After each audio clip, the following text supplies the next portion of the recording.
Good morning, everyone. Hi, this is Priscilla Soong from Singapore Business Federation's FTA Education and Outreach team, and I am your host for today. So thank you for joining us this morning, and welcome to our ASEAN Series 3 webinar, Understanding ASEAN China FTA and China Singapore FTA. This webinar is jointly brought to you by Singapore Business Federations and Ministry of Trade and Industry Singapore. We'd like to thank Enterprise Singapore, Rajah and Tann, Singapore Customs and Taxis Asia for supporting this event. So ASEAN-China's FTA entered into force in July 2005, while China-Singapore FTA on 1st Jan 2009. With China being the largest, one of the largest trading partners of Singapore, ASEAN-China FTA is one of the most used FTA by Singapore companies. ASEAN-China FTA and Singapore-China FTA eliminates 94% and 95% of Singapore export to China, respectively. So today, let's hear more from our speakers on how you can leverage on the two FTAs to your benefits. So before we start, should you have any questions, please post them in the Q&A box that you can find at the bottom of the screen. We have also launched a pre-webinar poll earlier and would appreciate if you participate in it. So without further ado, let's kickstart our webinar. Our first speaker for today is Ms. Jiahui, a Senior Assistant Director at Ministry of Trade and Industry. She is involved in the trade formulations and analysis while advancing Singapore's trade and economic interests. Today, she will be sharing with us about the economic cooperations between ASEAN and China. Ms. Jiahui, please. You can take over the floor.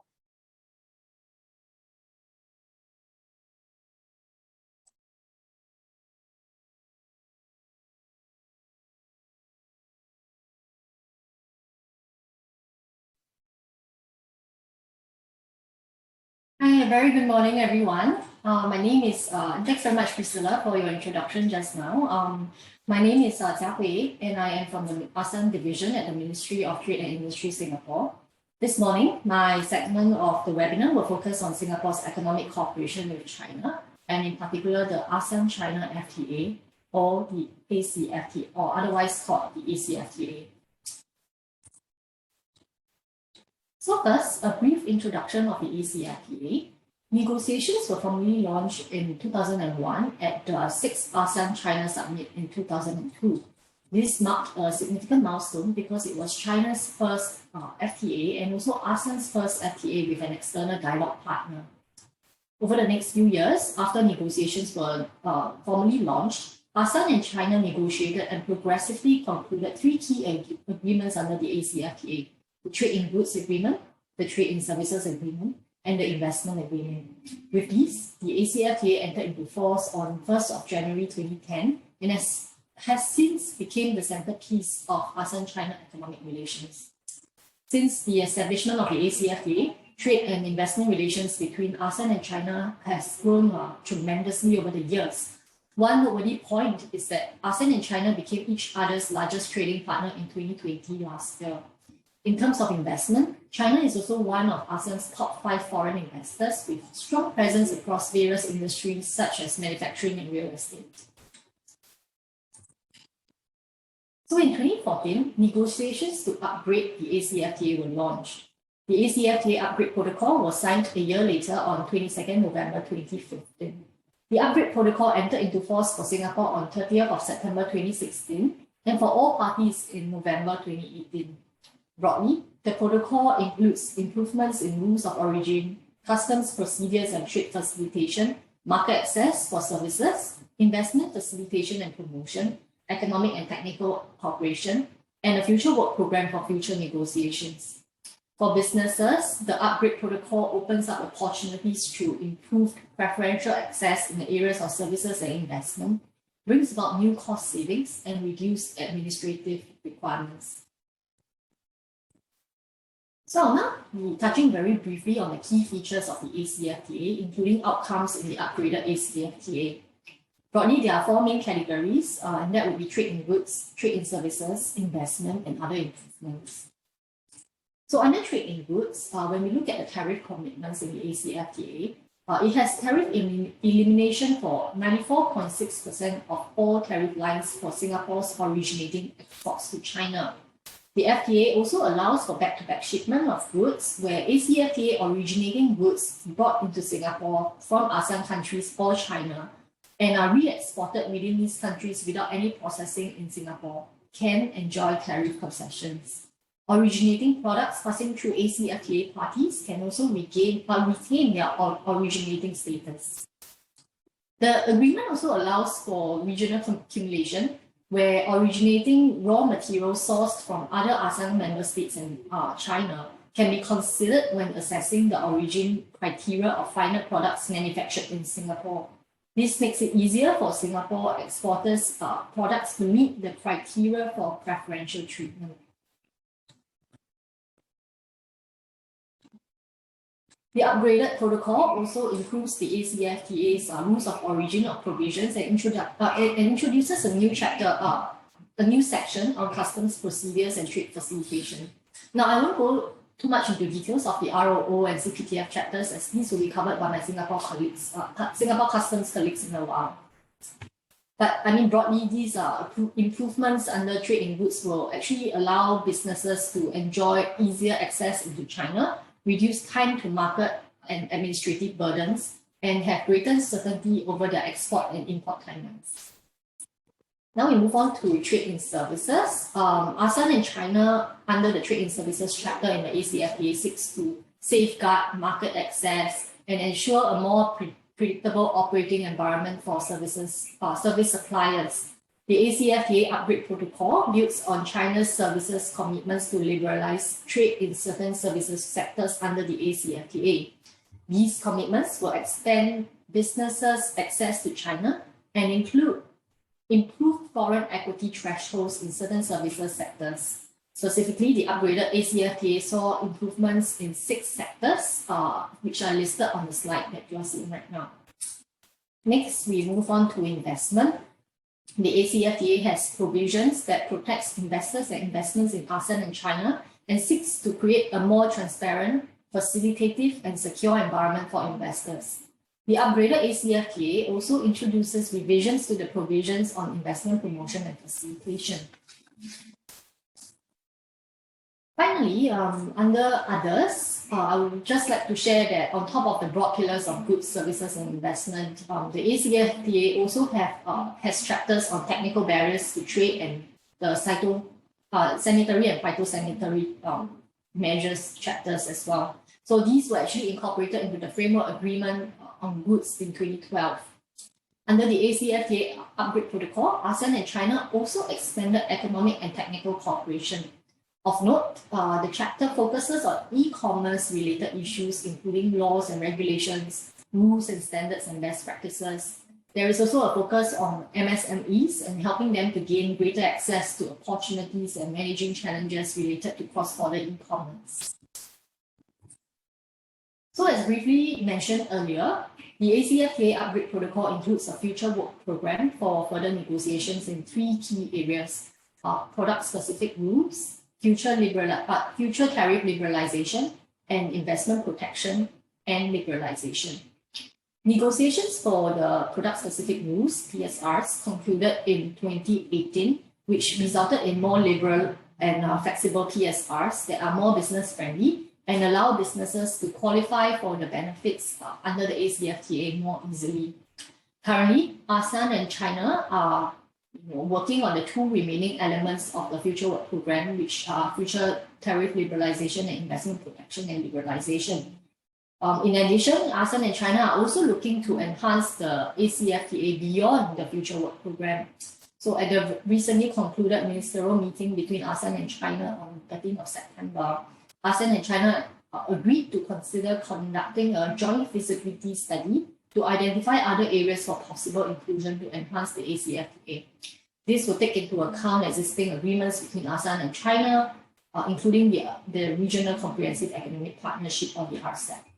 Possible areas include non-tariff measures, e-commerce, consumer protection, promotion of competition, and MSMEs.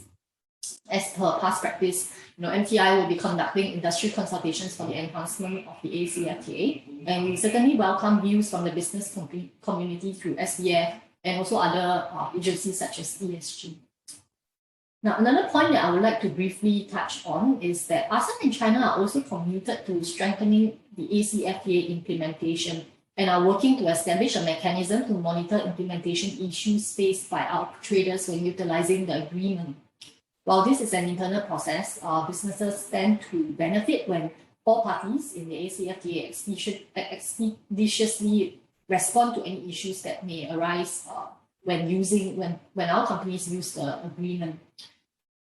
So Singapore businesses that face challenges using the ACFTA can actually provide feedback to MTI via ESG or SDF so that they can be raised to the ACFTA Joint Committee, which is the main body that implements and oversees the FTA as appropriate. Finally, I just want to round up by laying out the three main trade agreements that companies can use when doing business with China. The ACFTA. We have the bilateral China-Singapore Free Trade Agreement.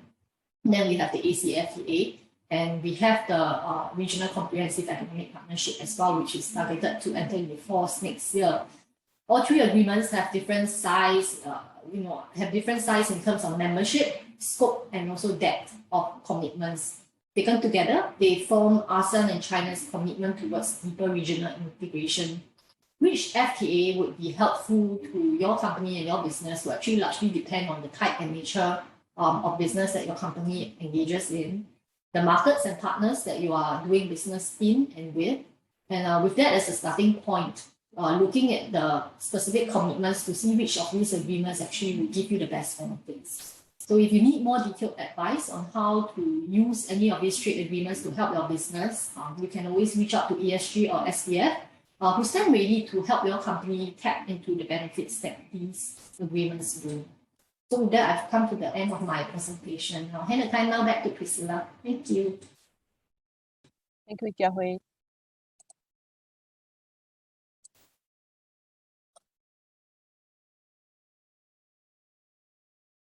Our next speaker, Mrs.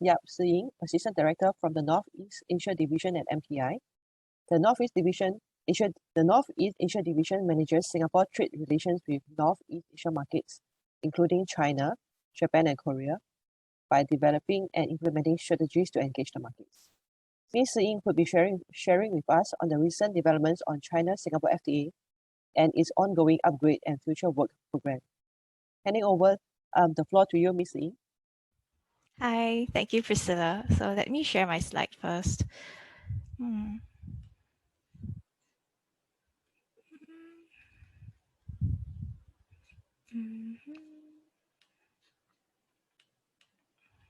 Okay, is this fine, Priscilla? Yes. Okay, great. Yeah, so good morning, everyone. Today I will be sharing more on the CSFTA. And these are the areas that I'll be covering for today's presentation. First, I'll be covering the milestones related to the CSFTA. Then I will be sharing more about the key benefits your companies can enjoy from our agreement, and also provide you with some of the updates on the ongoing CSFTA subsequent negotiations. So first, the milestones.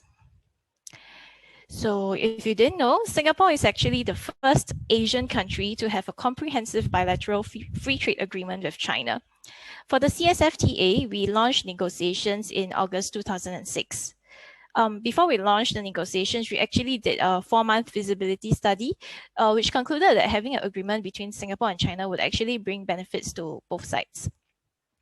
We had about 8 rounds of negotiations over the span of 2 years in both Singapore and Beijing, and we concluded negotiations in September 2008. And the following year, the agreement entered into force. And after it entered into force, our work didn't stop. So we continued to have review meetings with China. And in 2011, we decided to amend the CSFTA. So the amendments help our Singapore exporters enjoy tariff concessions that were previously denied because of technical reasons, and also improve the access of our companies to some of the services sector in China. After the amended protocol was signed, we continued to have review sessions, and we had our upgrade protocol signed in 2018, and it entered into force in 2019. So I will be touching on some of the benefits that we get to enjoy from the upgrade protocol a bit later. And currently, we are still working on the CSFTA. So we are having our CSFTA subsequent negotiations right now, which I will also share a bit more later. So you can see that we are always continuously improving our FTAs to upgrade our FTAs to better meet the needs of our companies. Okay, so right here, I would like to pause to answer one of the questions posed by a participant before the event started.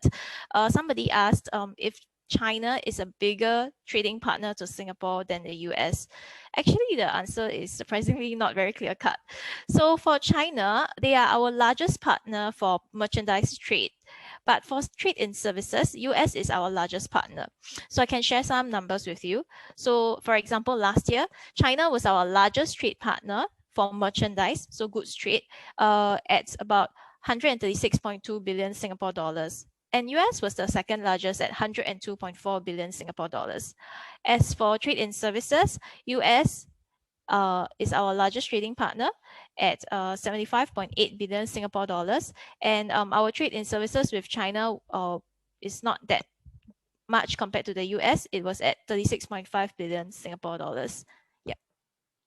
But nonetheless, both US and China are significant trading partners to Singapore, and they bring a lot of value to our people and businesses.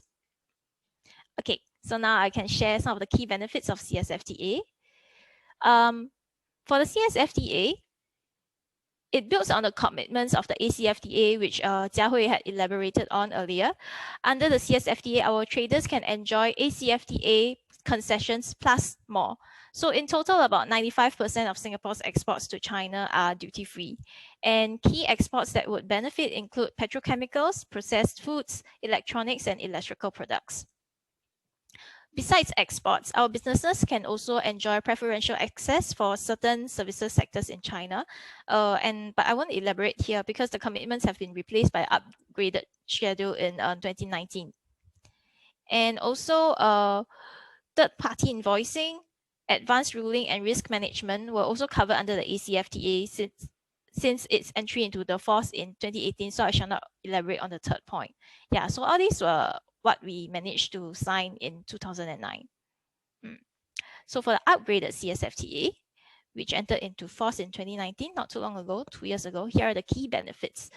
The upgraded CSFTA offers more flexible rules of origin for additional 42 lines and chemical reaction rule for 4 lines related to plastic, and change in tariff heading granted to rest of the new lines that we managed to add to the upgraded CSFTA. So that's the first point.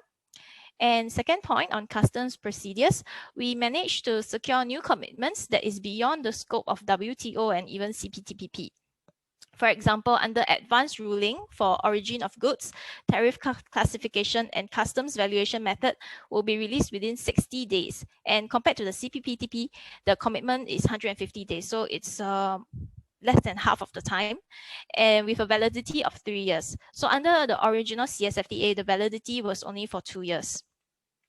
We also secured commitment on the release of goods within 48 hours of arrival. For express shipment, it's within 6 hours of arrival. And Singapore and China also committed to ensure consistency across nationwide implementation of its customs law among its regional customs officers. So I think if you do export, you will know how important that is, the consistency. And the third point on the electronic origin data exchange system, we established the EODs, which is currently in use, which means that traders, you no longer need to submit the certificate of origin in hard copy to China, because you can now transmit it digitally using the EODs.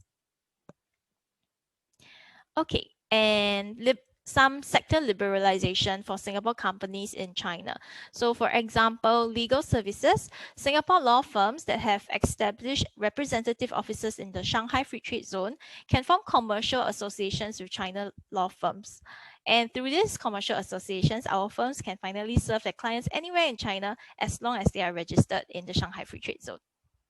For construction services, if your company is established in the Shanghai Free Trade Zone or in one of our 3 government-to-government projects, which is the Suzhou Industrial Park, Tianjin Eco City, and also the Chongqing Connectivity Initiative, then you're exempted from foreign investment ratio requirements if your projects are in Shanghai, Suzhou, Tianjin, or Chongqing. For maritime services, our companies can take on either majority-owned shipping or form wholly owned ship management enterprises in Shanghai, Guangzhou, Tianjin, and Fujian Free Trade Zones. Okay, now I am on the 1, 2, 3, 4, 5. Yeah, I'm on the 5th point now, the blue color circle. We have also secured enhanced investment protection. So we have a more robust investor-state dispute settlement mechanism that has been incorporated to provide better protection and remedies for our investors. And under the Most Favored Nation clause, Singapore investors will enjoy the benefits that China grant to its future free trade agreement partners. We also have new chapters. I think there was somebody who also asked the question on the new chapters, how companies can benefit from it. So under the competition chapter, it commits Singapore and China to principles of transparency, non-discrimination, and procedural fairness in the competition law enforcement. So you can expect that the playing field will be more leveled. And for environment, mostly it's really about promoting bilateral cooperation between Singapore and China on multilateral environment agreements. And the e-commerce chapter, it will provide assurance and predictability for our businesses. We have an agreement to work towards mutual recognition of digital certificates and electronic signatures, and to encourage the use of interoperable electronic authentication and digital certificates. Sorry, big words there, stumbling. And we also improve commitments in the online consumer protection and personal information protection for our consumers. So these are the benefits. It's quite a lot for this slide. Okay, now on the ongoing CSFTA subsequent negotiations. So let me share about some recent developments. But before that, maybe I can share some of our observations on developments in China's investment environment, which would also link to the importance of the CSFTA and some of the things that we are hoping to achieve through the current subsequent negotiations. So actually, China has been making improvements in the investment environment over the years. So just last year, it updated the encouraged investment lists and some negative lists. So the encouraged investment list is like a list where China uses to encourage foreign companies to invest in some sectors that it wishes to develop, where it needs foreign funds or foreign expertise. So in 2020, it added 127 items to the list. So there are now 1,235 lines of encouraged investments. So what does it mean for you? If you invest in these encouraged catalog, then you are eligible for preferential treatment in like maybe custom duty exemptions, land use priority, preferential pricing for land, and reduced corporate income tax. China has also updated its negative list for foreign direct investment, or FDI, and also the free trade zone negative list for FDI just last year as well. So it reduces the number of measures limiting FDI into China. So for the national list, reduced from 40 to 33, and for the free trade zone list from 37 to 30. So some of the sectors that it has liberated last year are the financial services, manufacturing, and agricultural sectors. And also there's a third list that investors need to look out for, which is the market access negative list. This market access negative list, it applies both to Chinese investors and foreign investments. So if you are looking to invest into China, you have to look at the market access negative list and also the negative list specifically for FDI. So for the market access negative list, they shortened it from 131 to 123 items. So you can see that, they are constantly making improvements, making it more free for foreigners to invest in China. But nonetheless, China remains a relatively restrictive investment environment for foreign investors because there are still restrictions in some of the key economic sectors. And there are obstacles to investment like ownership caps or requirements to form joint venture partnerships with the local Chinese firms. However, despite all these obstacles, China continues to be one of the top global FDI destinations because it simply has a large consumer base and supply chains are rather integrated. So, for example, in 2019, it was the second largest FDI destination after the US. So the US was still the largest. Yeah. So why do we do so much work and keep upgrading our FTA, and why do we even bother with bilateral FTA now that we have regional FTAs like RCEP or even ACFTA, right? Well, in summary, just to share, bilateral FTAs, they provide a channel for us to have faster and deeper rulemaking compared to broader regional agreements. So bilateral FTAs will allow us, Singapore and China, to take on higher level of commitments in areas of mutual interest.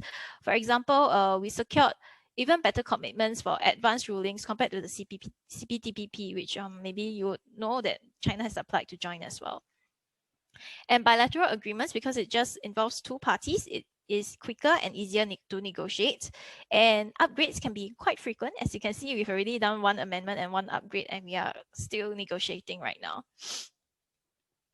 Yeah, so this is what we have done so far for the CSFTA subsequent negotiations. Under the upgrade protocol, we actually secured China's commitment to further discuss an investment liberalization through this work program after the upgrade protocol entered into force in 2019. So right now, this is what we are looking at for the subsequent negotiations. So we have already gone through about 3 rounds of negotiations. It's still ongoing, and hopefully we can conclude by end of next year, which is the target that we have both set. So the key objectives are to enhance investment liberalization in the investment chapter, to level the playing field for Singapore investors and market access through the negative list approach, and also enhance market access in services sector through the negative list approach. And we will be adding a new telecommunications chapter to create a more enabling regulatory environment for Singapore companies who are entering the Chinese market. So I talked about negative list just now in this CSFTA, which is really something new. Why is it important? Negative list approach, right, means that all the sectors are open to investments except those that are specifically listed in the list, and is generally viewed as a more liberal approach to foreign investment. And it also fosters transparency for sectors and measures which are not fully liberalized. And this is actually the main point of my presentation. Even though we are already starting negotiations, we still hope that you can participate in the process. So we have this survey that we hope that all the companies can participate in. Your feedback on the barriers that you meet when trading, like exporting goods or when doing investments in China, will help us continue to improve our negotiation process and negotiate an FTA that will better meet the needs of you. Better meet your needs, sorry. So in giving feedback, if you can be very specific, like what are some of the issues that you've met, or like some of the issues that you heard are going on the ground, you could give us more descriptive feedback. Then it will help us to better understand the ground situation and figure out how we can solve this problem with China and negotiate a better outcome. So we'll be very grateful if you can scan the QR code, or I think SPF will be circulating the link later for you to fill in the form. Yes. And thank you. And I will now hand the time back to Priscilla. Thank you, Ying. Yeah, let me try and... Yeah, no problem. Sorry. Okay, I think it worked. Did it work? Thank you. Yep. Okay. So I would like to welcome our next speaker, Mr. Chia Huat from Rajah and Tann. He will be sharing with us on overview of China trading climate and opportunities in the China market. Mr. Sher is the regional head of the corporate and transactional group at Rajah and Tann. He is a leading lawyer who has extensive experience in capital market, public and private mergers and acquisitions, cross-border joint ventures, and private equity investment in Singapore and the regions. So over to you, Mr. Sher. Thank you, Priscilla. Very good morning to everyone. And really, I'd like to thank Jiahui and Ying actually for laying the strong groundwork and foundation. We know that MTA has done a lot of good work, our government as well. And I would really encourage all of you to provide your feedback as what Ying mentioned in her last slide. All of you know that regulated sectors such as legal sector is close to foreign investment. It was many years ago that when MTA approached us to talk about liberalization of China legal sector, we actually collaborated by providing information and data. And I was pleased to hear, as you have heard from Jiahui just now, that now it is possible for us to do a joint venture and provide Chinese law advice in the Shanghai Free Trade Zone. Against that backdrop, actually, what I hope to share for the next 10 minutes or so is more from a commercial perspective, based on what we observe and what our clients, and our clients include both Chinese as well as ASEAN clients, are doing in this space. How do you all take full advantage of the good work done by our government in terms of FTA for your respective businesses? Okay, let me start. I think all of you would have heard of what I call the China dual circulation economy. 我们叫做双循环经济政策. A lot of people would try to understand, what does that mean for us? Does it mean bigger market, better opportunities for us, or less? First, I think 双循环, you must understand, is talking about both the internal circulation and external circulation of the Chinese economy.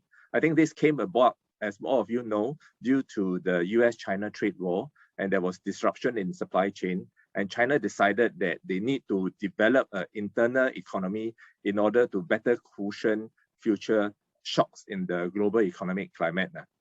So for internal circulation now, there's a greater emphasis on domestic market. And as you have heard from Jiahui and Ying just now, they actually lowered the barriers for foreign investments into China.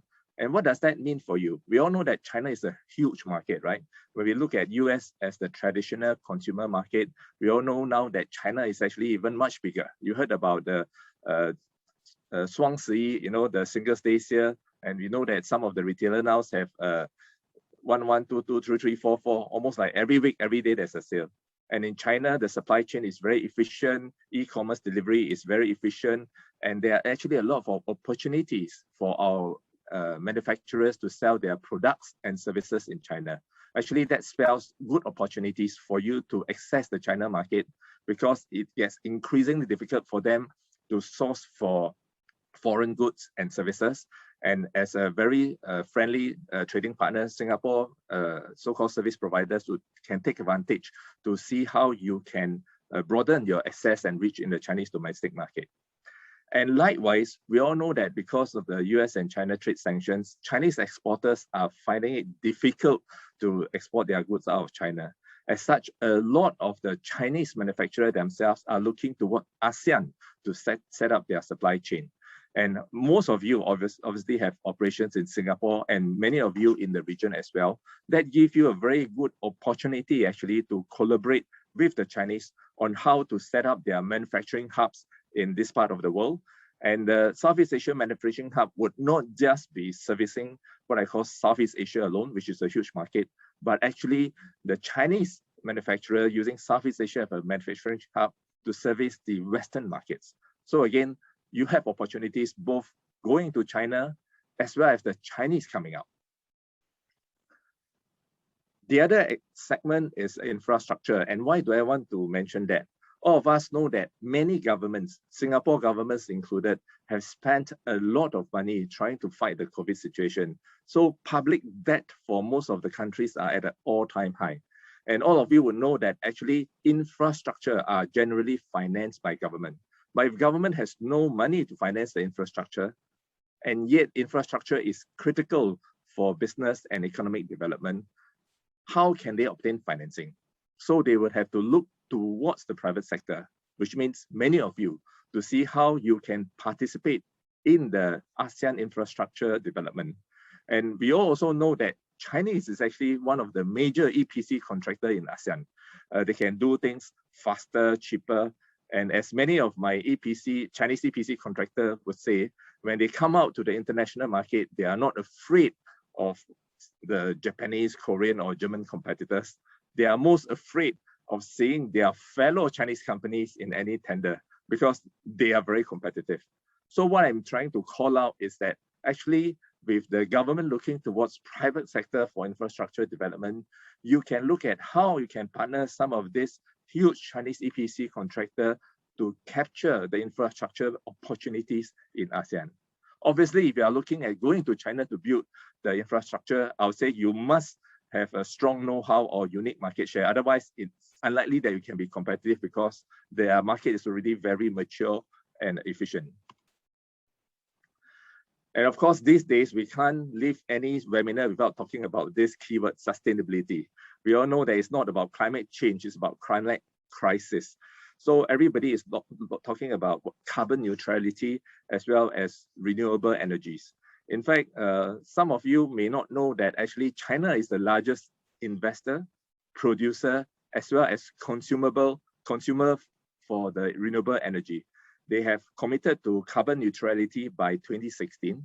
I don't know whether some of you would have heard for the past 2-3 weeks or so, in the run-up to the long Chinese holiday, they tried to stop some of the plants from producing, from continuing the manufacturing in order to meet what I call the carbon neutrality KPI. As you know, like most things done in China, when the state has decided what they want to do, the KPIs are then passed on to the provinces, to the city, to the counties, to the town, and then to you.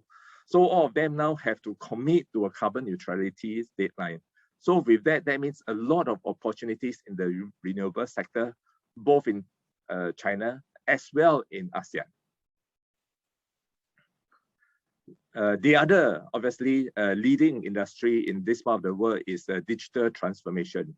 And we all know that China is actually a leader in a lot of the 5G network applications. We're not talking about just the infrastructure rollout, we are talking about the rollout plus the applications themselves. Singapore, most of the telco are still really in the process of building our 5G network, whereas China is already using it for most of their payment, production, delivery services, and all sorts. And why that is important, because some of you probably would heard from the FTA, MTI presentation just now that we are looking at how to put in what I call the digital economic part of it into the future FTA. And that will include recognition of standards, recognition of digital certificates, and so on and so forth.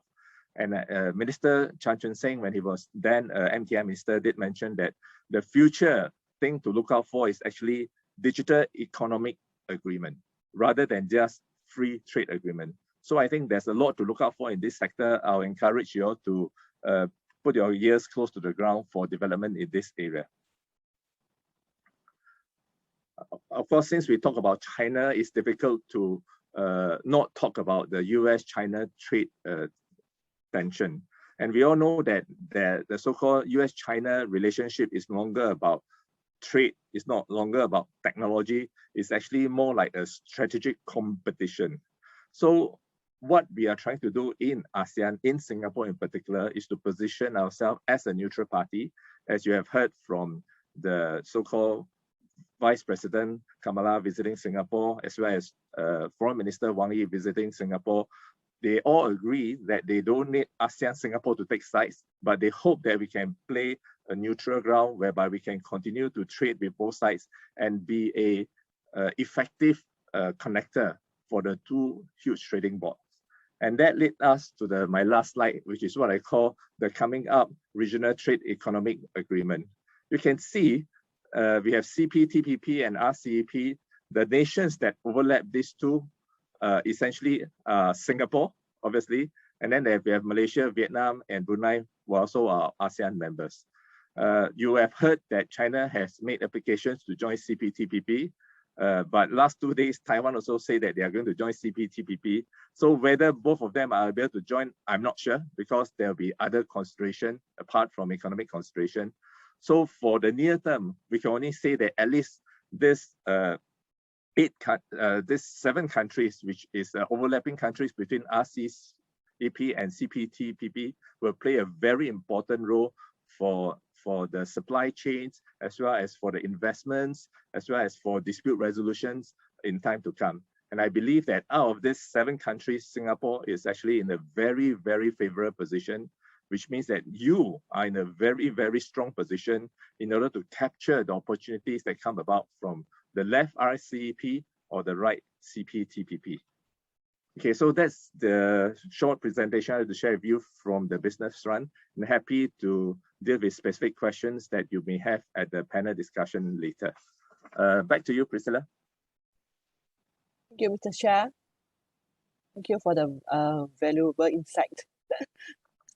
Okay, our next speaker is Ms. Elin, a senior trade officer at the Tariff and Trade Services branch of Customs, who has assisted to operationalize and implement the rules of origin chapters of the FTAs, provide operational inputs, and support MTI in the negotiations of the FTAs. She is here to update us on the enhanced rules of origin of the ASEAN China FTA, as well as China-Singapore FTA upgrade protocol. Handing the floor over to you, Ms. Elin.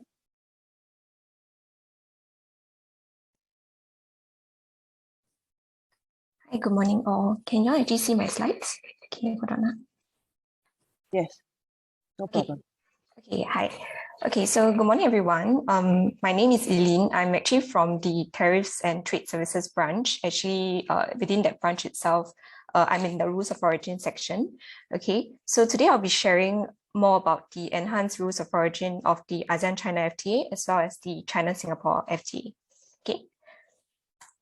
Okay, so y'all would have heard the MPI speakers speaking about the FTAs entering into force and the timeline of which the upgrade protocol also entered into force. So on this slide here, I've actually put down the date that the RO chapter of the different FTAs have entered into force. So for ASEAN China FTA upgrade protocol for RO, it actually entered into force on the 15th of August, 2019. And for the China-Singapore FTA, for the RO chapter itself, it entered into force on 1st Jan 2020. So you would have heard from the earlier speakers that because of the upgrade, several of the chapters within the FTA actually it's an improvement. So in particular, they highlighted the RO chapter.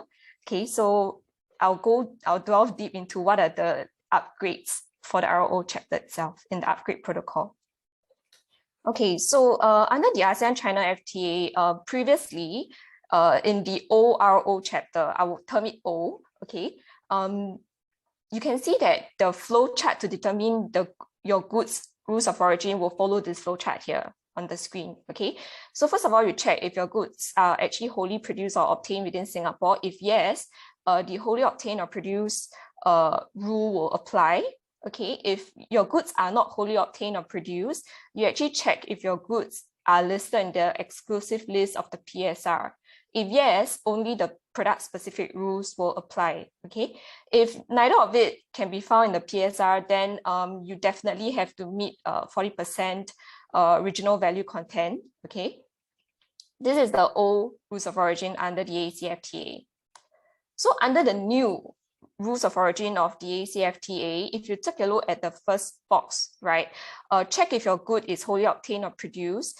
There's actually a new clause which is called the produce exclusively or produce entirely. Okay, so there's an introduction of this new provision whereby if your goods are produced entirely within Singapore, the produce entirely rule will apply. Okay, so that's the first difference. The second difference is that under the next box, if no, does a good fall under the PSR, there's an expansion of the number of products found under the PSR. Okay, so more products will now fall under the PSR. So you do have to check if your goods fall under the PSR. If do, then the PSR will apply. Let's say if your goods cannot be found on the PSR, or your good is also not wholly obtained or produced entirely, then the 40% regional value content will apply. Or you can actually apply the change in tariff heading for several chapters of goods. So these are the, namely in the upgrade ACFTA for ROO wise, there's also a new introduction of the change in tariff heading for several chapters of goods. So based on this flowchart, you can see that there are namely 3 differences for the ROO itself between the old and the new. Okay. So for China-Singapore FTA wise, there is also an upgrade in that sense, given that for the product-specific rules of the China-Singapore FTA, there's additional lines included inside. Okay, so there's an additional 42 lines that have been included inside, and out of these 42 lines, they can fall under Chapter 27, which is mineral fuels, mineral oils, etc. Chapter 29, which is organic chemicals, and Chapter 39, which are plastics. Okay, so this by having this product-specific rule expanded, the product-specific rule itself actually provides an alternative to qualify your product under the change in tariff classification, in addition to the regional value content of not less than 40%. Okay, so what this means is that previously under the China-Singapore FTA for the above products of 27, 29, and 39, you only have RVC 40% to qualify. But with the CSFTA upgrade, you can actually qualify your goods with change in tariff classification instead. Okay, so if you want to find out more, you can actually refer to Appendix 9 of Annex 2 of Chapter 4. Chapter 4 is the Rules of Origin chapter. Apart from the product-specific rule expansion for CSFTA, there is also a new chemical reaction criterion that is introduced in the CSFTA upgrade. So namely for chapters, for subheadings 390, 710, 50, 60, 90, and 91, 90 and 91, you can actually be conferred originating status if this product is a result of a chemical reaction. Okay, so you need to note that there are some exclusions, or what we call as they are not defined as chemical reaction. A, which is dissolving water with other solvents, elimination of solvents, or addition or elimination of water of crystallization. So if you undertake any of these processes in Singapore, these are not considered to be chemical reaction. Chemical reaction typically is defined as a process which results in breaking of intramolecular bonds and forming of new intramolecular bonds. Okay, apart from that, you have to alter the spatial arrangement of the atoms in a molecule. So this is in italics below. Okay, so for chemical reaction, it's actually unique to CSFTA. Under ASEAN China FTA, there is no chemical reaction criterion for these chapters or for the other chemicals and minerals and fuels chapters. Okay, so I'll take an example now. For I think some companies here attending this webinar today, you may be a manufacturer of naphtha, okay, under HS 271012. Okay, it's actually a flammable liquid hydrocarbon mixture. And how is this obtained? It's actually obtained through the refining of crude oil. So crude oil, typically their HS starts with 2709. Okay, so under the, let's say if you were to export to China and under the previous ROO of ACFTA and China-Singapore FTA, which is CSFTA, you have to achieve a regional value content of not less than 40% before the naphtha can be considered as originating. But under the upgraded CSFTA and ACFTA, your product can now actually meet the criterion of the change in tariff classification, but it's at the heading level, which you would have met anyway because your crude oil is 2709 and your naphtha is 2710. So actually this alternative rule that you can qualify will help companies in Singapore, given that the raw material prices, which is your crude oil prices, fluctuate widely. So if let's say you can qualify using change in tariff, that's a pro, you know, for companies in Singapore doing the manufacturing of naphtha. Okay, so I've demonstrated the example for change in tariff. Now I'll demonstrate an example using the chemical reaction rule found in CSFTA. For instance, I'm a manufacturer of polyacetal under HS 390710. Okay, so basically polyacetal is a formaldehyde base, semi-crystalline thermoplastic. So my product polyacetal actually undergone a chemical reaction involving esterification, okay, of polyformaldehyde with acetic acid. So the chemical reaction is there. Personally, I do not know how to decipher the chemical reaction equation. Okay, but there was breakage of bonds, intramolecular bonds, and forming of new intramolecular bonds. Okay, so under the upgraded CSFTA, you can actually qualify your polyacetal using the chemical reaction rule. Okay, so if let's say you were to qualify using the chemical reaction rule, when you actually submit the what we call the manufacturing cost statement to Singapore Customs, there's no need for you to provide cost confidential information to us. You just have to provide a write-up and a chemical equation of the chemical reaction that was undertaken in Singapore. Okay, but you need to note that under the upgraded ACFTA, there is no chemical reaction rule like what I've shared. So if let's say you were to use the ASEAN China FTA for this product, you have to qualify using the RVC 40% only. Okay. So in GIS, this is the summary of the upgraded ACFTA and CSFTA rules of origin. Okay, so on the left, it's what I've shared in the flowchart earlier, which is that you first determine if your products are wholly obtained or produced. Rarely, companies in Singapore would have wholly obtained or produced goods for the fact that because this goods typically refers to like live animals, minerals obtained in Singapore, etc., which Singapore usually don't have. Okay, if let's say your good is not wholly obtained or produced, but let's say if it's produced entirely, then you apply the second row here, okay, and the different provisions found in the FTA. Otherwise, it will be the bulk of it or the remaining of it, which is from non-originating materials. So for that, you apply Article 4, either regional value content or PSR. Okay. Okay, so I have done a comparison of several lines, the ROO for several lines between the ACFTA and the CSFTA. On this slide here, you will see that the ACFTA rules of origin is in a way better or more flexible as compared to CSFTA. And these are for machineries companies in Singapore who manufacture and export machineries. So under ACFTA, you can see that not only do you have the RVC 40%, you can also choose to qualify your goods with change in tariff classification. So this offers you an alternative to qualify your goods. Let's say if you do want to use RVC 40, given that you do not meet the RVC 40 origin criterion. But if let's say you were to export this to China under CSFTA, you definitely only have RVC 40 to meet. So you got to consider as a business yourself which FTA you want to utilize based on the rules of origin. Okay. But for plastics, it may be a different story altogether. For plastics companies or companies in Singapore manufacturing plastics and export plastics to China, if you want to use the if you are considering to use the FTAs to China, you can consider two FTAs right now, which is ASEAN China and CSFTA. But for ACFTA for plastics, you definitely have to meet RVC 40. There is no co-equal or alternative rule for you to qualify your goods.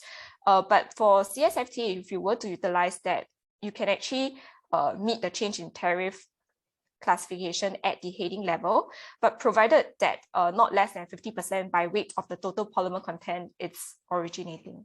Okay, I won't delve into how you determine whether it's the 50% by weight of total polymer content is originating.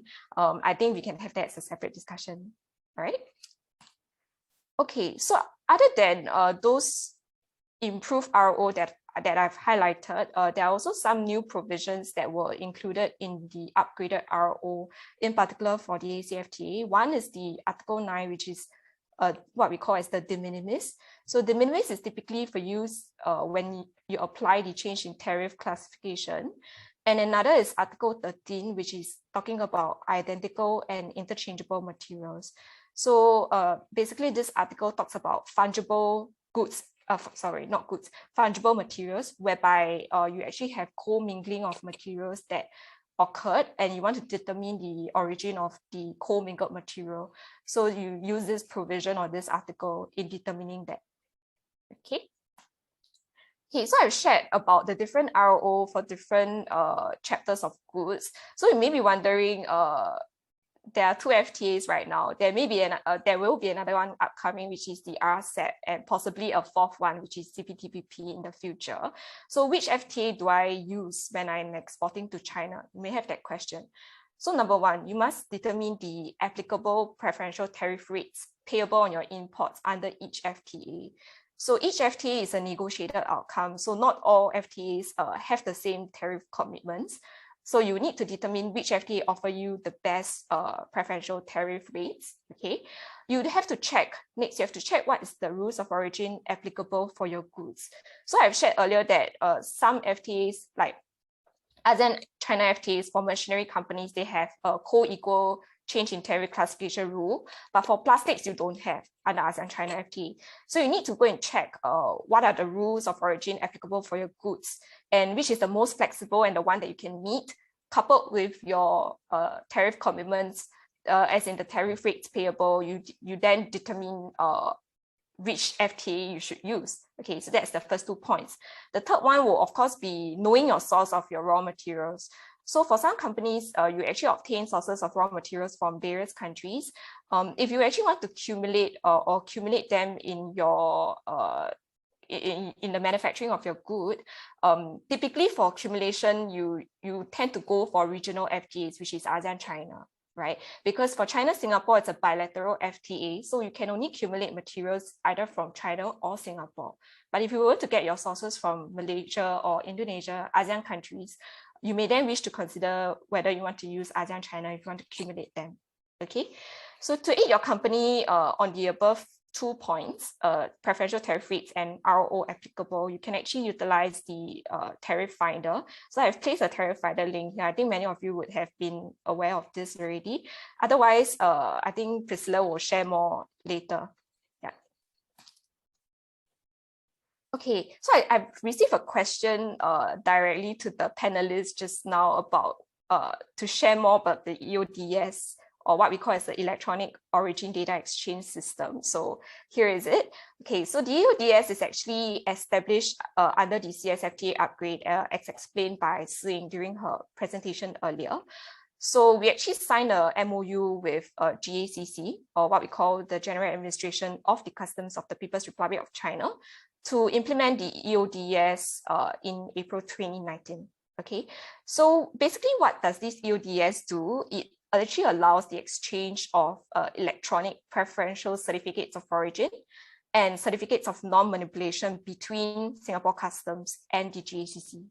Okay, so you may note that as of 1st May 2020, China has already mandated for electronic transmission of all preferential COs from Singapore to China via the EODs.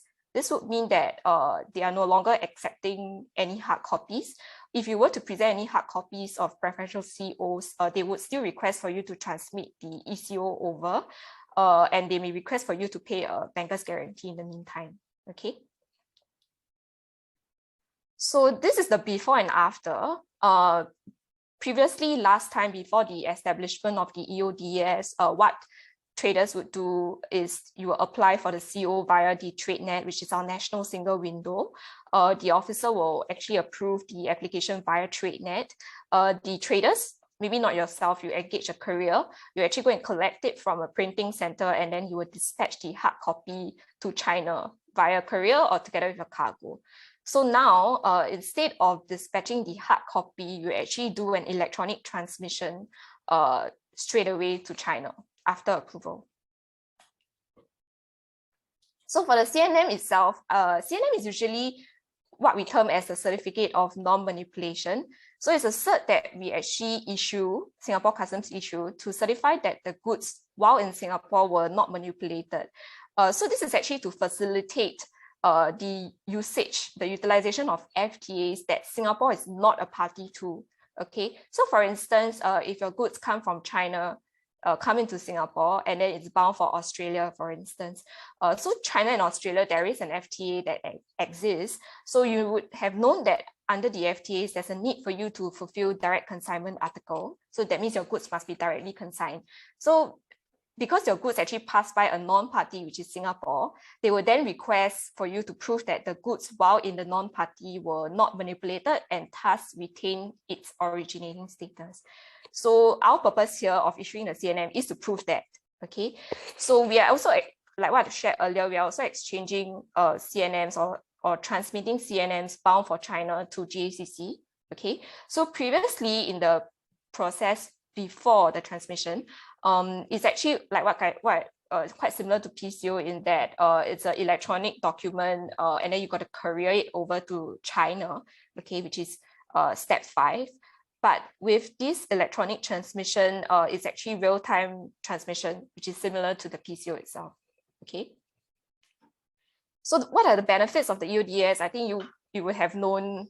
Definitely no more hard copies here. So actually we are, like what the previous speakers have shared, we are actually trying to go digital, okay, not just within the whole of government itself, but also cross-border. So no more hard copies with the usage of the EODS system. There's also, of course, time and cost savings for companies. Time in the sense that you no longer have to wait for the CO to be collected and then courier it over. Okay, money savings in a form of dispatch costs, you know, with the cargo or without the cargo, courier costs. Okay, so apart from no more hard copies, time and cost savings, it also actually facilitates customs clearance at the importing site, and it also reduces or eliminates doubts on the authenticity of the preferential certificates of origin. So I will share some of the common mistakes that we have encountered when traders use the rules of origin under the 2 FTAs as well as the EODs itself. Okay, so for rules of origin wise, we always see that companies apply the inappropriate or not applicable rules for their goods under CSFTA and ACFTA. Okay, not just for CS and AC, but for other FTAs as well. So it's very important that your company check what is the applicable rules of origin for your goods under the different FTAs. No one FTA has the same RO in that sense, because RO is not just about the origin criterion. You also have to take into account the accumulation provisions, the minimal operations provisions, the different provisions found within the FTA. So not one FTA is the same, okay? So for the second point, if you assume goods that they are once qualified under CSFTA would also be originating under ACFTA, that's not true, simply because of the point I explained and elaborated earlier. If you qualify under CSFTA, you qualify under that FTA, but you have to assess your qualification of your good under the other FTAs as well, if you wish to utilize the other FTAs, okay? So for the third point, you cannot accumulate any originating materials from ASEAN under CSFTA, simply because CSFTA, it's a bilateral FTA between just China and Singapore. So you can only accumulate materials from China and Singapore. So if you have materials from ASEAN and you wish to accumulate them or for it to be originating, then you have to utilize the ASEAN China FTA. So that eliminates one option right out, okay? So that's for the RO part. For the EODS wise, whenever you make transmission to China, you must ensure that the transmission or the fuels that you have transmitted actually conforms with your importer's declaration, import declaration. Okay, in particular is the 6 fuels. I think some of you guys here may not be the one doing the transmission. Usually it's the declaring agent that you have engaged that assist you in the transmission. So if that is so, then please do share with them that they have to ensure that the data transmitter actually conforms with their import declaration. Otherwise, it will be rejected at JCC's end. Okay, so we have gotten feedback. Customs have gotten feedback that the CO is rejected, etc. But when we check, it's actually because the import declaration the CO transmitted does not conform to the import declaration. Okay. Then the next point is we also seen cases whereby companies have declared the wrong certificate type for the different FTAs. So for CSFTA, it's actually certificate type 18. For ASEAN China FTA, it's actually 19 and 20. 19 is for Singapore originating goods. 20 is for back-to-back, which means it's non-Singapore originating goods. Okay. So where can you get help on transmitting or submitting PCO? There's actually a link that I've provided here. We have a lot of resources made available on our customs website. We also have came up with a handbook for companies like yourself to use, so that there's a step-by-step guide. So you can follow the step-by-step guide found in the link above. Okay, the handbook name is the second point. Okay, so because of the implementation of the EODs, customs actually released a notice, and that notice is notice number 18/2019 on the implementation of the EODs. So if you wish to refer to that notice, you can also do so at our customs website. Okay, for any clarifications, I think many of you would have known this email address. You can actually write to us if there are any clarifications. Okay, last but not least, I'll share some useful circulars that customs have issued in relation to the upgraded ROO for ASEAN China and China Singapore. So ASEAN China is on the left, China Singapore is on the right. Okay, so I think I've come to the end of my presentation. I know there are quite a number of questions for me. I will take that later during the panelist discussion. Yeah, thank you. Thank you, Elin. Yeah, there are a lot of questions for you. Okay. Next up, I would like to welcome Madam Fauzia, who is the Assistant Head International Relations, handling mainly ASEAN matters. So Madam Fauzia will be sharing with us on the upgraded customs procedures and trade facilitations on both ACFTA and CSFTA. Over to you, Madam Fauzia. Thank you, Priscilla. You can hear me now? Good morning, everyone. I will brief you on the customs procedures and trade facilitation chapter, which is important in every free trade agreement. And all negotiating FTAs endeavor, if not to fulfill the requirements under the TFA, WTO TFA. Okay, next slide, please. This is the outline of my presentation. We'll go straight to the next slide. Thank you. Okay, the World Trade Facilitation Agreement is actually was concluded in December 2013. It entered into force on 22nd February 2017 upon ratification by 2/3 of WTO members. So it is a binding set of multilateral rules to address specific procedural hurdles in order to facilitate trade procedures through the simplification and harmonization of international trade procedures.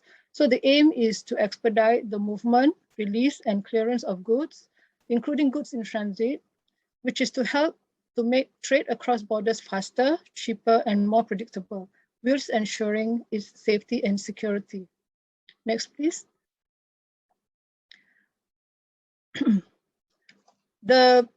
As of 29 April 2021, there are 154 countries out of the 164 WTO countries or members who have ratified the TFA. Singapore ratified ours in January 2015. We were the second to ratify after Hong Kong. So this, if you can see on the slide, there are 10 more countries we have yet to ratify the TFA. So ratified countries are committed to reduce red tape at the borders, from measures to ensure quicker release and clearance of goods to better cooperation between border agencies. They are also committed to increase the transparency and efficiency, to reduce bureaucracy and corruption, and ultimately make trade simpler, faster, and more cost-effective. Next, please.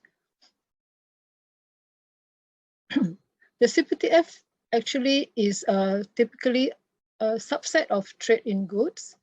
It addresses the key principles for the simplification, harmonization, standardization, and modernization of trade procedures, import and export processes. And as I mentioned earlier, it aims to reduce cross-border trade transaction costs at the interface between the business and customs administrations, and to expedite the movement, release, and clearance of goods. So what is customs roles in the FTAs? Basically, we negotiate the CPTF chapter, which is also known in some of the FTAs as customs administration or customs procedures. And we will mainly to secure preferential advantages for goods exported from Singapore. And customs also take responsibility to implement the commitments or the provisions in the CPTF chapter and to enforce applicable violations under our domestic laws. For example, incorrect declarations and falsified documents. Next, please. I will highlight to you in this next few slides the key elements and benefits of the CPTF chapter. First is the notification of proposed measures. Countries are encouraged to provide advance notification to allow and take into consideration public comments and on proposed amendments to regulations. And they must also publish final regulations which provides greater clarity for companies on the customs requirements and trade procedures, and also to make information available in English. Next benefits will be the advanced rulings under the CPTF chapter. Is basically to provide greater certainty for companies pertaining to their products by applying for advanced rulings. Ratified countries must publish requirements and issue an advanced ruling in a reasonable, time-bound manner to an applicant in writing, or to explain in writing the relevant facts as to why an advanced ruling has been declined. So an advanced ruling can be requested by anyone. It can be an exporter, importer, or any person with respect to the origin of the goods, the tariff classification of a product, or the customs valuation of the goods. Next, please. Okay, this is the web link, which I've shown here. If you wish to apply for advanced ruling for classification of goods, rules of origin determination, and customs valuation. These are available from customs website. Next, please. Okay, the next key elements and benefits of the CPTF chapter are the release of goods. Basically, ratified countries are committed to expedite the release of goods and also to release them within certain period of time upon arrival, for example, within 48 hours. Of course, the number of hours depending on the parties you're negotiating with, it may vary between FTAs. The next benefits will be the express shipments, where parties are obliged to expedite release of express or expedited shipments, for example, within 6 hours. And the next benefit will be to provide single window or paperless trade and automation.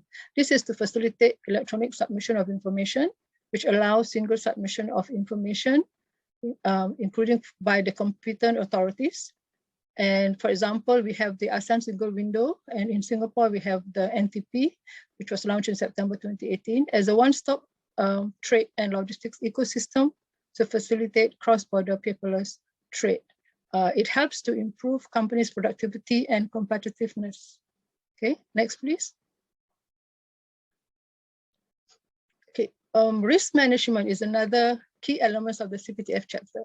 It is important in the sense that the use of risk management for assessment and targeting would help customs to determine to focus on high-risk goods and to expedite the release of low-risk goods. Okay, and the temporary admission of goods will secure duty-free treatment of specified goods temporarily imported into the country. For example, exhibition goods, equipment required for conducting international or conferences and conventions. And finally, the customs duties and taxes. The countries must strive to determine the amount of duties and taxes payable immediately upon approval of goods declaration, and strive to provide for electronic payment of duties and taxes. They also must strive for automatic payment upon approval of goods declaration. Next, please. So in broad terms, the TFA as well as the CPTF chapter is about delivering practical measures to expedite the movement, release and clearance of goods, including goods in transit, removing the regulatory and procedural burdens traders face when conducting international trade, and improving cooperation between customs and other authorities. Next, please. And also, how can the TFA or CPTF chapter benefit you as a trader? It will reduce the burden you experience when you trade across borders. It will improve cooperation between customs and other authorities. It will also allow you to have faster access to the following information online, such as the import, export, and transit procedures, the operation of the single window or one-stop shop for all import, export, and transit procedures, the use of customs brokers, dedicated inquiry points to answer questions regarding importation, exportation, and transit of goods. And of course, importantly, in terms of how do you calculate or find the useful rules of origin and tariff savings under the various FTAs. Next, please. this flow chart shows the entry into force of the ASEAN China FTA and the China Singapore FTA. If you notice, the old FTAs were concluded and had entered into force before the WTO TFA was had entered into force. So basically, some of the provisions in the TFA were not yet in the previous ACFTA as well as the CSFTA. Okay, next slide, please. This table shows you the old CSFTA and the CSFTA upgrade in terms of the benefits. And if you have heard from our previous speakers, Singapore is now negotiating with China on the CSFTA upgrade. Hopefully there will be more benefits beyond this, but I think it's not so much for customs procedures, but it's more for the other maybe investment and services. Okay, next slide, please. This is the previous one. This is the comparison between the old ASEAN China FTA and the upgrade ASEAN China FTA. Previously in the old ASEAN China FTA, the provisions were more general. There were no specific time frame for advanced rulings, for example, or the service standards in terms of the validity. So if you can see the ACFTA upgrade, although it's not fully what would have been prescribed in the TFA, but they were better than the previous ACFTA. Okay, next slide, please. Okay, the next few slides will show you the differences in terms of the key benefits with other FTAs with respect to the release of goods timing, the express expedited shipments timing, the advanced rulings coverage, the advanced ruling service standards, and the advanced rulings validity. So the first group of FTAs are mainly the ASEAN FTA. Okay? So if you wish to pick which FTA is relevant for you in terms of the countries as well as the participation of that country in the ASEAN grouping or in the regional FTA, you will have to understand which FTA is actually including some of the countries that you're interested in besides China. Next slide, please. Okay, this is the ASEAN Japan and ASEAN Korea, the CPTPP as well as the RCEP. If you can see, the RCEP is not yet taken into force, but there were some better provisions in terms of the 48 hours and 6 hours for perishables release of goods timing, 6 hours for express expedited shipments, advanced rulings covering all the 3 origin classification evaluation, and advanced ruling service standards on 90 days. Advanced rulings validity is 3 years. Okay, next slide, please. Okay, these are the bilateral FTAs that Singapore have with other countries, with China, EU, India, US, and ASEAN New Zealand. Next, please. And this is the ASEAN New Zealand CP upgrade. Have Korea, Panama, Peru, Costa Rica, and Gulf Cooperation Council, as well as the Trans-Pacific Strategic Economic Partnership, which Singapore is a party. Next, please. So essentially, Singapore Customs, the Ministry of Trade and Industry, as well as Enterprise Singapore, we do regularly engage industry, and we hope that companies will come forward to partner with the authorities and also to look out for opportunities that we could benefit from the future FTAs. Our purpose is to identify emerging areas that require customized facilitation, to partner the trading community to enhance supply chain security, and to promote utilization of free trade agreements to enhance market access and competitiveness. Next, please. Okay, this is my last slide. So basically, to show that we do have various engagement channels with the trading community. You do take advantage of them and provide positive feedback and regularly with the relevant departments and customs. Unfortunately, because of COVID situation, we are dealing companies more online or via emails, but I hope that does not deter companies to come forward and provide their inputs and feedback. Okay, that's all. Thank you. If you have any questions, please do so in the Q&A box. Thank you. Thank you, Madam Fauzia. I would like to welcome our last speaker of today, Mr. Eugene Lim, who is the co-founder and principal of WTA Taxis. He is an international tax and trade lawyer who works extensively in the Asia-Pacific region. He has extensive experience relating to the structuring of supply chain and distribution strategies in the Asia-Pacific region, as well as the international tax and trade matters. Over to you, Eugene. Thanks, Priscilla. Let me just share my screen.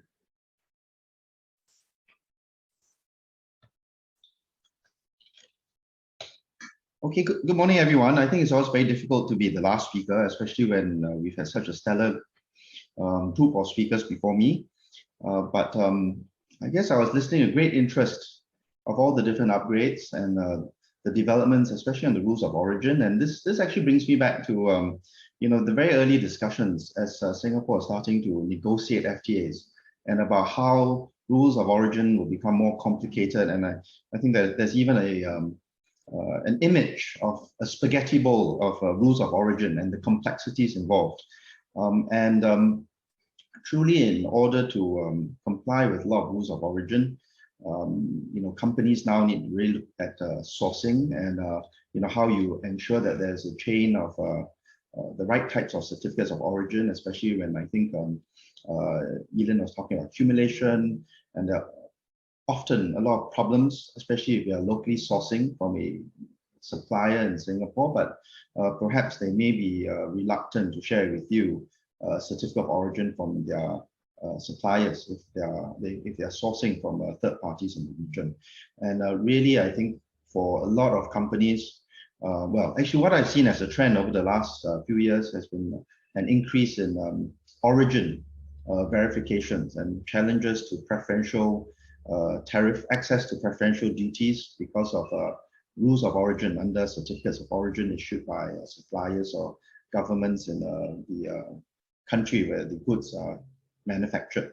And I'll just suggest to you before I get into my presentation that really I think companies need to look at their contractual provisions vis-a-vis their suppliers to ensure that you have the right to audit, to look at cost statements, to look at the basis for qualifying for duty preference, a right to require the right kind of supporting documents. For example, if you need to show a chain of certificates of origin under whichever FTA that you've got that ability to do so.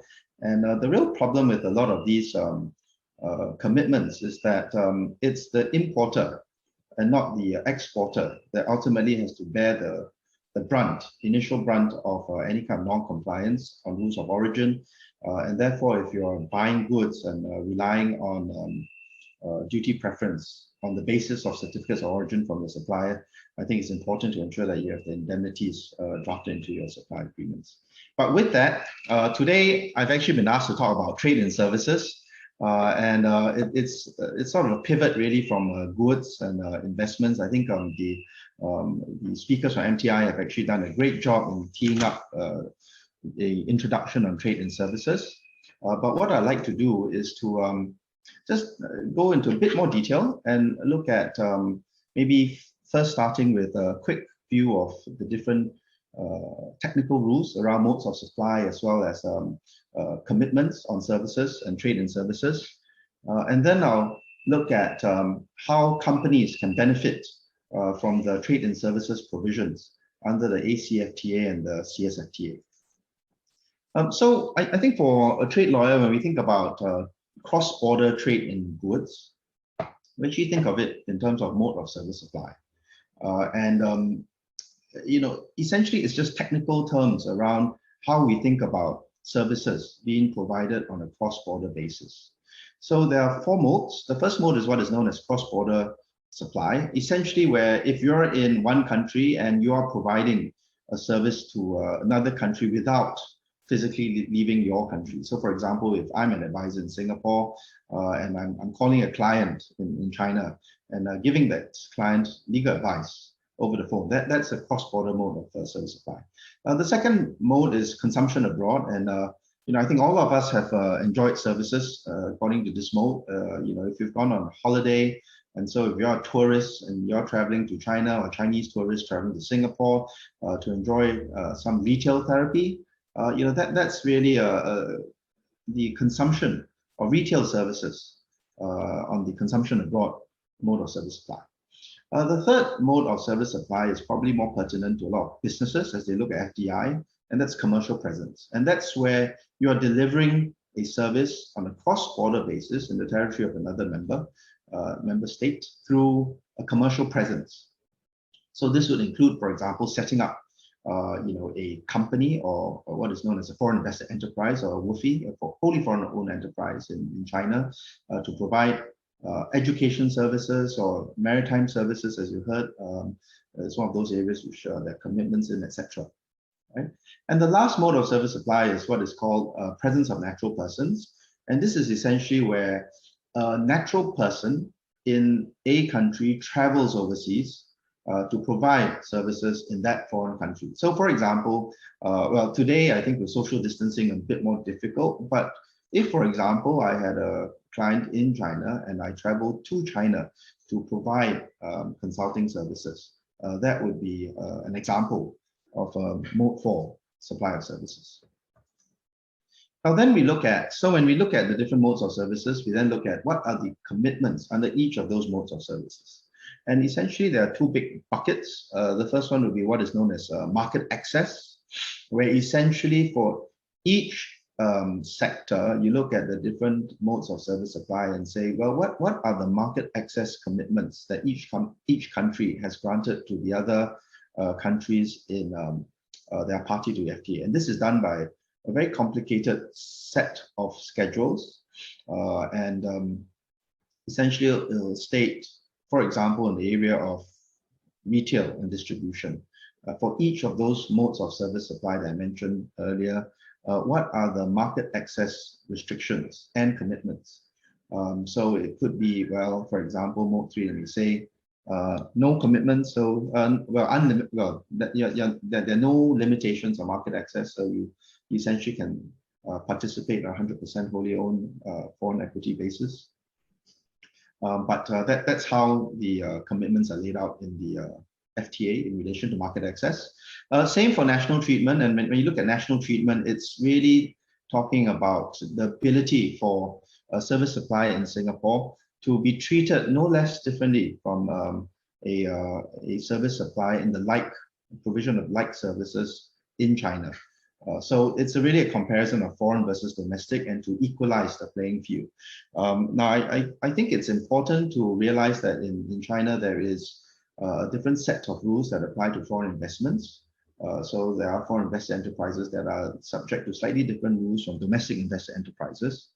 But it's important to note that within the FTA, there's actually a recognition of formally identical and formally different treatment. And what the FTA provides is that at the end of the day, countries are still allowed to differentiate and provide formally identical or formally different kind of measures. But the key is to ensure that there is no impact on the conditions of competition between a foreign and local like service provider. And last area is really recognition of service providers, and in professional services, for example, there are a lot of different qualifications. So if you are qualified to the bar in Singapore, is that recognized in China and vice versa? So that's just another way in which the FTA will look at providing better access to the services market in both countries. Okay, then we look at what exactly are the service sectors that are committed to, and here we set out what are China's commitments under the ASEAN China FTA, and you'll see the 6 sectors, which I think was alluded to earlier. But in the Singapore China FTA, on top of the 6 service sectors, there's also additional 4 other areas which Singapore has obtained commitments from China. And these are set out here. I won't go into them in great detail. Now, when we look at accessing the, assessing the quality of the benefits and how do you access benefits for services under the FTA, I set out here a sort of way of thinking about things. Now, the starting point is always the WTO gets commitments, and when China joined the WTO in 2001, China committed to liberalizing various service sectors, and that starts off as the baseline for services commitments that China has made. Then you look at what China is today implementing as barriers to trade in services, and this often is set out in what is known as the Foreign Investment Catalog, and that's been again alluded to, and the latest version being the 2020 Foreign Investment Catalog, where China has liberalized its services sector investments, foreign investments, greatly since, if you look at historically from the 90s and early 2000s, today it adopts a negative list.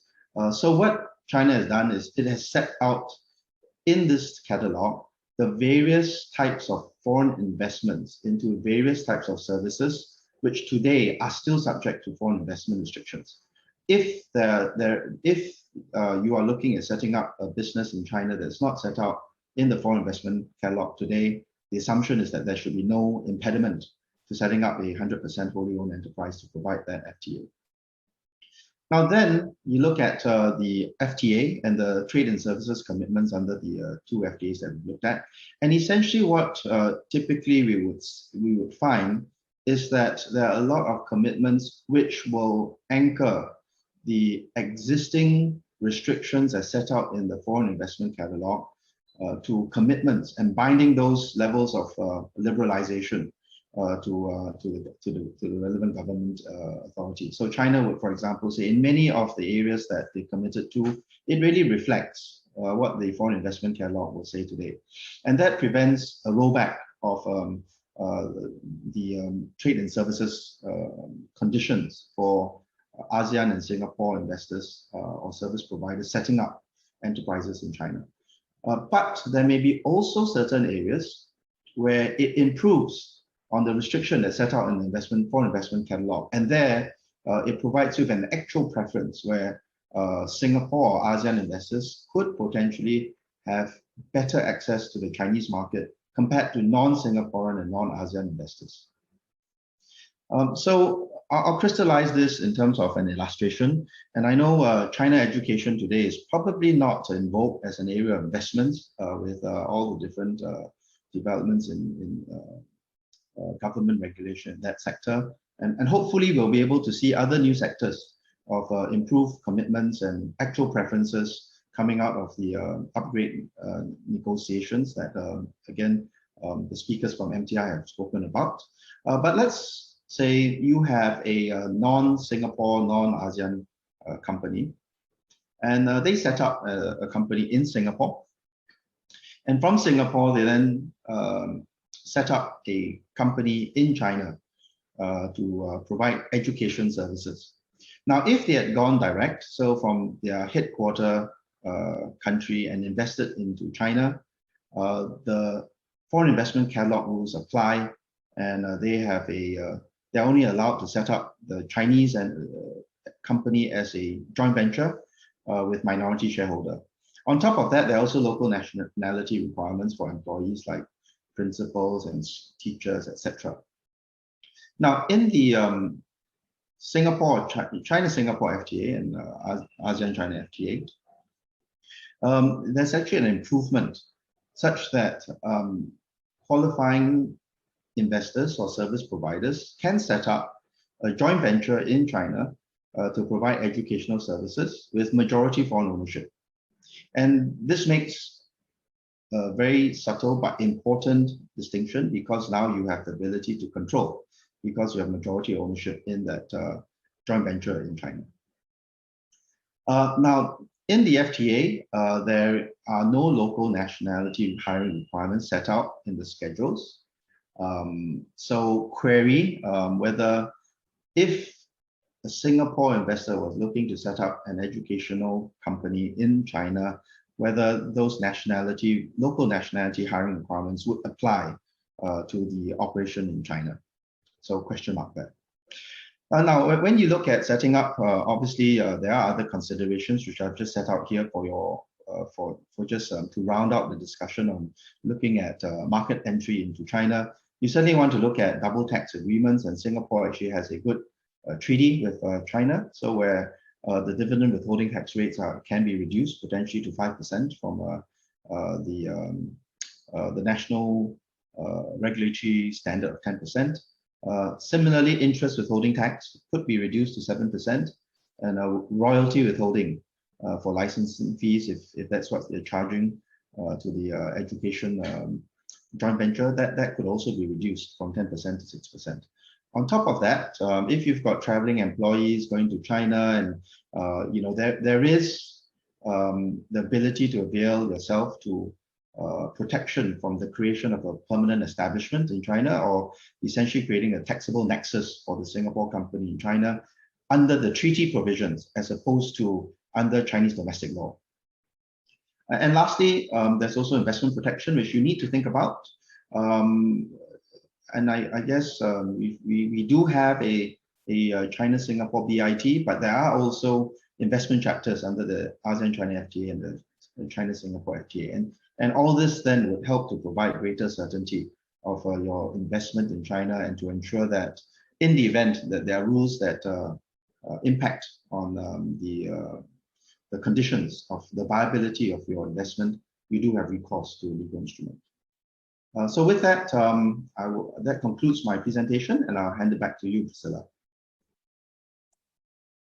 Thank you, Eugene.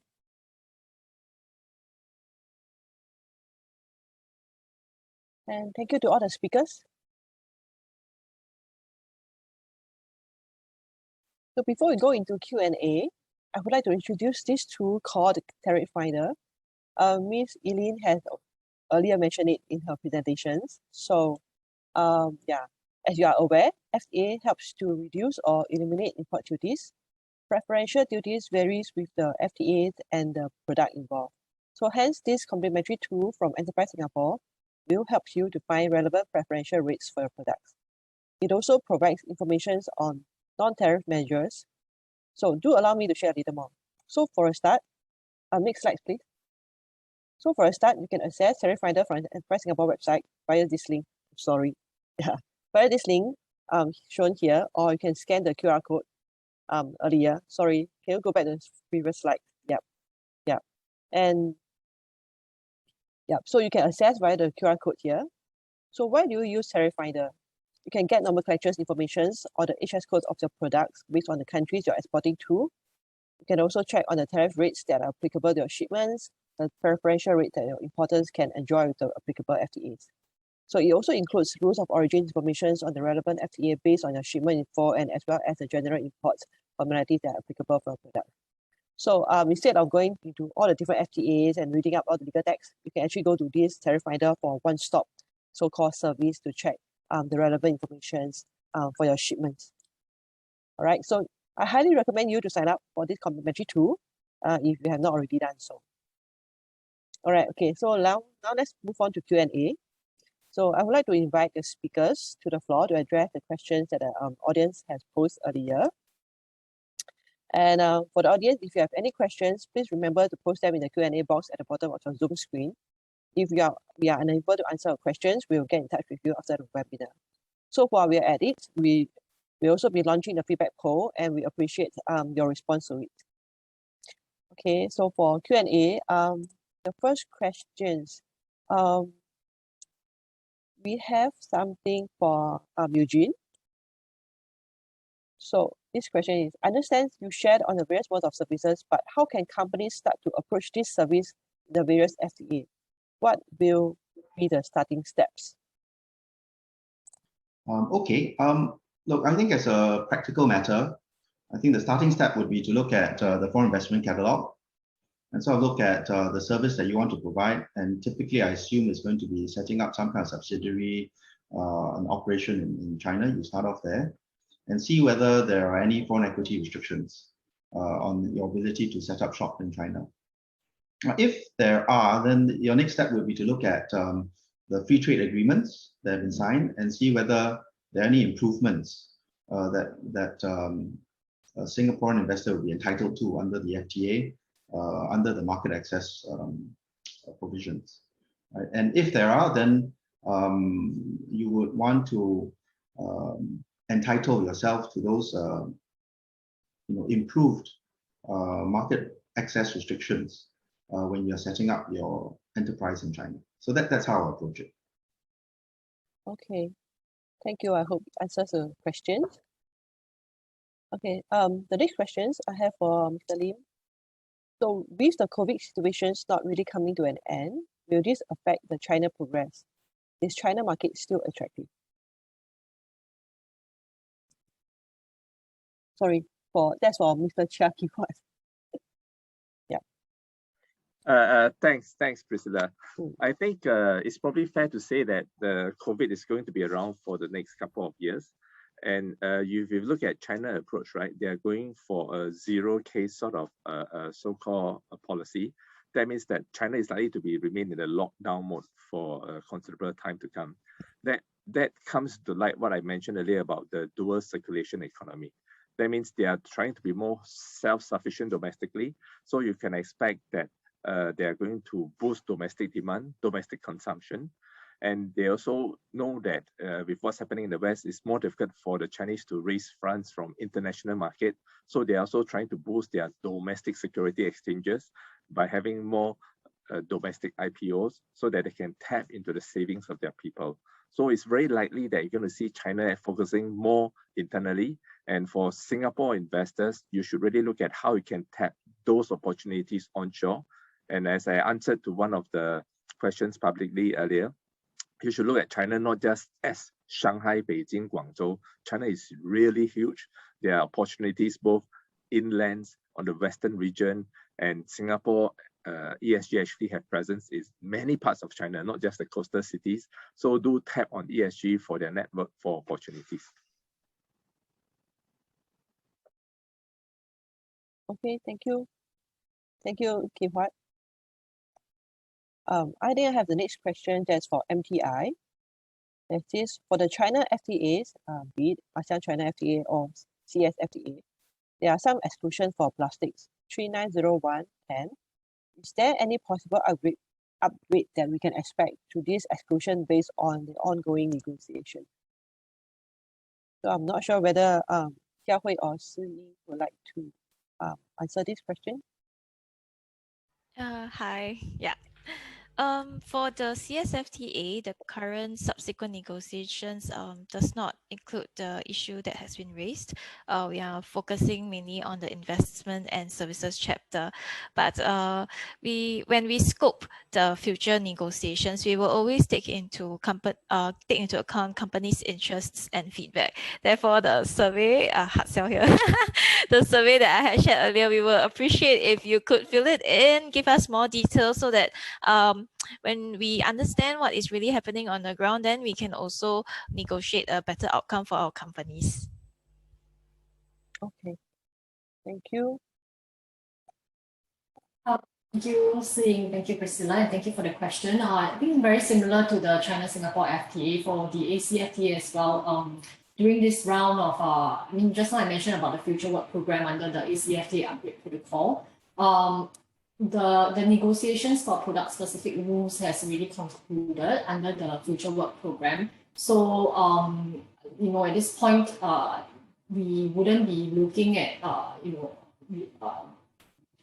most likely, we wouldn't be looking at product-specific rules negotiations again. But similar to what Ying had mentioned, if this is something that we are open to business feedback and continually looking for opportunities to improve on the ACFTA to meet business needs. So similarly, if we have all these channels that I mentioned about just now during my presentation, do raise them, and then we will try to take them into account when we discuss further with China and ASEAN as well. Thank you.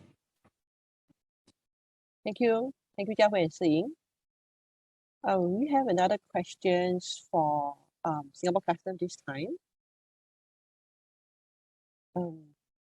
One of them is we often get feedback from Chinese customers whereby they are unable to get advance ruling from GACC.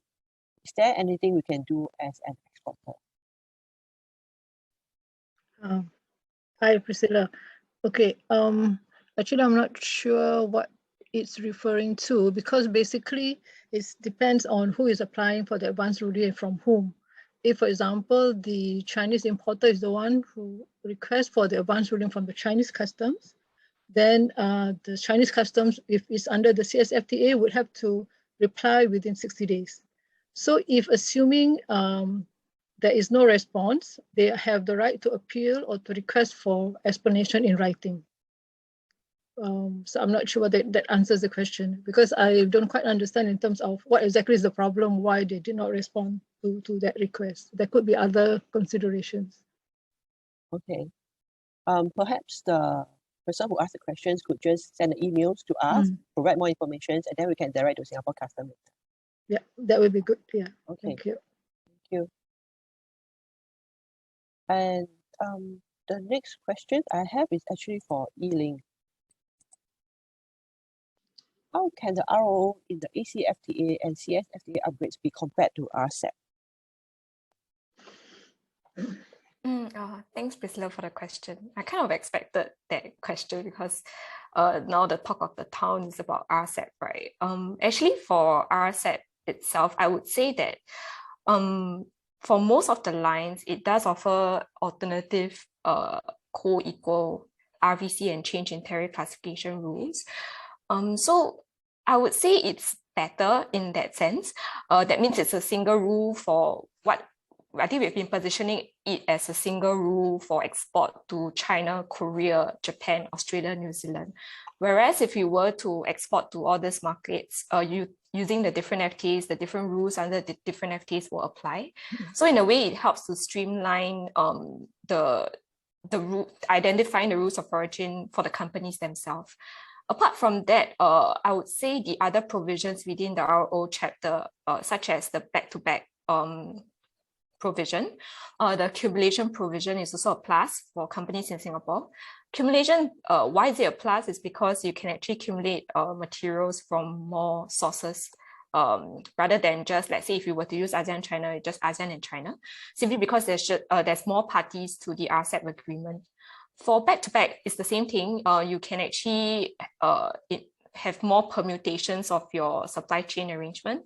Like for instance, China, Singapore, Japan, or China, Singapore, Korea, where you can't actually do this in the current network of FTAs we have. Yeah, so I would say in overall, if you look at it, it is definitely a plus. But there are also several I would say implementation details that we do have to sort out, I think, between the authorities in Singapore as well as our counterparts. In particular, I think there is a provision on tariff differential, so that kind of complicates the implementation a bit. So we are still in the midst of ironing that out, and hopefully we are still committed to let the FTA enter into force by next year. Yeah, thanks, Priscilla. Great, thank you, Elin. Okay, we have a last question for MTI. Is there a plan to include in FTA to facilitate mutual recognitions of HS code classification decisions between or among custom authorities of China and Singapore or ASEAN?